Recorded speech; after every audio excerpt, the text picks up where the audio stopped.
নমস্কার, আপনাদের আরো একবার স্বাগত জানাই আমাদের ছোট গল্প চ্যানেলে। অনেকদিন পরেই গল্প দিচ্ছি। ভিডিওটা আসতে একটু দেরি হলো যান্ত্রিক ত্রুটির কারণে, তাই তার জন্য ক্ষমা চেয়ে নিচ্ছি। শুরু হচ্ছে আমাদের আজকের গল্প, নিশির ডাক। অঞ্জন শহর থেকে অনেক দূরে তার পৈতৃক ভিটেতে ফিরেছে প্রায় 10 বছর পর। গ্রামটা আগের মতোই আছে, শুধু জঙ্গলটা যেন আরো একটু ঘন হয়েছে। পুরোনো আমলের বিশাল এক জমিদার বাড়ি, যার চুনকাম খসে লোনা ধরা দেওয়ালগুলো ইতিহাসের সাক্ষী হয়ে দাঁড়িয়ে আছে।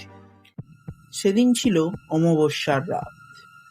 বাইরে আকাশ ভেঙে বৃষ্টি নেমেছে, তার সাথে ঝোড়ো হাওয়ার দাপট আর বজ্র বিদ্যুৎ। অঞ্জন দোতলার বড় ঘরে মোমবাতি জ্বালিয়ে বই পড়ছিল। হঠাৎ তার মনে হলো নিচে উঠোনের দিক থেকে কেউ তার নাম ধরে ডাকছে।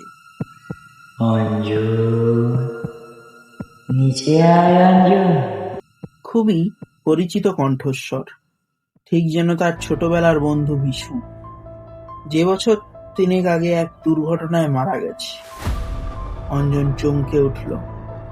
এই জনশূন্য গ্রামে এই মাঝরাতে তাকে কে ডাকবে? তার ডাক ঠিক যেন বাতাসের শাঁ শাঁ শব্দের মতো মিশে আসছে। গা ছমছমে সেই মুহূর্ত। অঞ্জন জানালার কাছে গিয়ে দাঁড়ালো। বাইরে ঘুটঘুটে অন্ধকার, মাঝে মাঝে বিদ্যুতের চমকায়। সে ক্ষণিক আলো এসে দেখল উঠোনের ঠিক মাঝখানে একটা ছায়া দাঁড়িয়ে আছে, লম্বাটে অবয়ব, বৃষ্টির মধ্যেও স্থির। সে সাহস করে চিৎকার করে জিজ্ঞাসা করলো, কে কে ওখানে? নিচ থেকে কোনো উত্তর এলো না। ঠিক ডাকটা থামলো না। এবার অঞ্জন অনুভব করলো ডাকটা আর নিচ থেকে আসছে না, বরং তার ঠিক পিঠের পিছন দিক থেকে আসছে। ঠান্ডা এক হিলেম হাওয়ার অঞ্জনের ঘাড়ের ওপর দিয়ে বয়ে গেল। তার শির দাঁড়া দিয়ে একটা শীতল স্রোত নেমে গেল। সে ধীর পায়ে ঘুরে দাঁড়ালো।